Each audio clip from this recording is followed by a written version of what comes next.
Semiconductor, जिसको आने वाले वक्त का गोल्ड रश कहे तो गलत नहीं होगा। दोस्तों आज हम फोर्थ इंडस्ट्रियल रेवोल्यूशन के इस दौर में जी रहे हैं, जहां डेटा को मोस्ट क्रूशियल चीज कहा जा रहा है और इन डेटा को स्टोर से लेकर प्रोसेसिंग के लिए जो मेन कंपोनेंट को इस्तेमाल में लाया जाता है उसे हम सेमीकंडक्टर या फिर माइक्रो प्रोसेसर के नाम से जानते हैं। और आने वाले वक्त में जिस देश के पास सेमीकंडक्टर का एक्सेस और एडवांस टेक्नोलॉजी रहेगा और आने वाले समय में इन जैसे कंट्री ही ग्लोबल सुपर पावर बनने की इस ना खत्म हो सके रेस में सबसे ज्यादा आगे रहेगा। और इन जैसे रीजन के लिए चाइना, ताइवान, यूएसए की ग्लोबल टेंशन हम कुछ समय से ही जियोपॉलिटिक्स में देख सकते हैं। दोस्तों सेमीकंडक्टर मोबाइल फोन से लेकर न्यूक्लियर पावर प्लांट जैसे क्रूशियल जगह और हर एक इलेक्ट्रॉनिक इक्विपमेंट में यूज की जाता है, जहां डेटा की प्रोसेसिंग या फिर डेटा की स्टोर करने की कार्य किया जाता है। और इन जैसे ह्यूज पोटेंशियल इस फील्ड में होने के लिए आने वाले 2025 में ग्लोबली सेमीकंडक्टर का रेवेन्यू $721 बिलियन से भी ज्यादा ग्रोथ होने की आशंका देखा जा सकता है। दोस्तों हर साल करीब पूरे दुनिया में 1 ट्रिलियन से भी ज्यादा सेमीकंडक्टर को प्रोड्यूस किया जाता है। सेमीकंडक्टर जैसे most of the complex industry China, USA, Taiwan और साउथ कोरिया जैसे कंट्री में ही कॉन्सेंट्रेटेड है। लेकिन दोस्तों आखिर सवाल ये आता है कि आने वाले वक्त में हमारा देश इंडिया ग्लोबल सेमीकंडक्टर की इस रेस में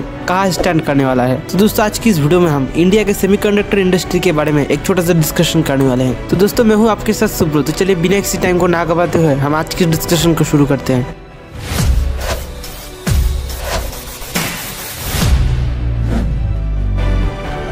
दोस्तों इकोनॉमिक टाइम के एक सर्वे के मुताबिक साल 2026 में हमारा देश इंडिया का सेमीकंडक्टर का मार्केट साइज करीब $55 बिलियन से भी ज्यादा होने की अहमियत देखा जा सकता है। अगर हम करंट के सिनेरियो को गौर से नजर करें तो हमारे देश में सारी ही खपत को मिटाने के लिए 100% चिप्स को फॉरेन से इंपोर्ट करना पड़ता है। China, USA, Taiwan, south Korea इस सेमीकंडक्टर इंडस्ट्री में लीडिंग कंट्री माना जाता है, जिस रीजन की वजह से global chip production in 4 country में ही कॉन्सेंट्रेटेड है। ग्लोबल चिप प्रोडक्शन का 55% से भी ज्यादा एडवांस चिप्स को अकेला ताइवान कंपनी TSMC प्रोड्यूस करता है। यूनाइटेड स्टेट्स ऑफ अमेरिका का Intel, Qualcomm, Nvidia and Foxconn जैसे top chip manufacturer global business chain का मोस्ट ऑफ द पार्ट को संभालता है। लेकिन दोस्तों हाल ही में हमारे देश इंडिया के साथ चिप मैन्युफैक्चरिंग कंपनी माइक्रोन हमारे देश का पहला सेमीकंडक्टर प्लांट को गुजरात के ढोलेरा इंडस्ट्रियल जोन में तैयार करने वाला है, जिस मैन्युफैक्चरिंग प्लांट की प्रेडिक्टेबल कॉस्ट 1.2 लाख करोड़ होने की प्रेडिक्टेबिलिटी लगाया जा रहा है। और आसाम स्टेट के मोरीगांव में 22,000 करोड़ के लागत में एक चिप पैकेजिंग प्लांट और एक टेस्टिंग प्लांट को टाटा माइक्रोन के साथ लगवाने जा रही है। हाल ही में इंडिया के करंट IT मिनिस्टर अश्विनी वैष्णव जी ने इस प्रोजेक्ट के बारे में बयान दिया है, जिससे हमारे देश में first time chip making industry में ग्लोबलाइज्ड टेक्नोलॉजी को प्राप्त हो सकेगा। प्रेडिक्टेबिलिटी लगाया जा रहा है कि आने वाले 2025 के फर्स्ट क्वार्टर से ही चिप मैन्युफैक्चरिंग प्लांट को ऑपरेशनल किया जा सकेगा। दोस्तों अगर हम ग्लोबल चिप मैन्युफैक्चरिंग में चाइना, ताइवान जैसे कंट्री से इंडिया की कंपैरिजन करें तो जहां ग्लोबल चिप प्रोडक्शन में China 22%, Taiwan 22%, south Korea 25% contribution करती है, वही यूएसए जैसे कंट्री में ये नंबर घटके 8% से भी कम है। दोस्तों चिप मैन्युफैक्चरिंग का जो मोस्ट क्रूशियल इक्विपमेंट है उसे लिथोग्राफिक मशीन कहा जाता है, जो कि दुनिया में सिर्फ ASML कंपनी मैन्युफैक्चर करती है। लेकिन हाल ही में यूएसए और चाइना के बीच में ग्लोबल टेंशन बढ़ने की वजह से चाइना में ASML कंपनी के मशीन को यूएसए ने एक्सपोर्ट करना बैन किया है। इन जैसे मोस्ट ऑफ द केसेस में चाइना जैसे कंट्री में यूएसए के सैंक्शन की वजह से कुछ अमेरिकन कंपनी इंडिया को अपना नेक्स्ट मैन्युफैक्चरिंग हब के रूप में देख रहा है। इन जैसे रीजन के लिए भले ही आज इंडिया का चिप प्रोडक्शन कम ही क्यों ना हो, लेकिन आने वाले वक्त में इंडिया सेमीकंडक्टर मैन्युफैक्चरिंग को ग्लोबली डोमिनेट कर सकता है। दोस्तों सेमीकंडक्टर जैसे कॉम्प्लेक्स इलेक्ट्रॉनिक्स को आज इंडियन कंपनी टाटा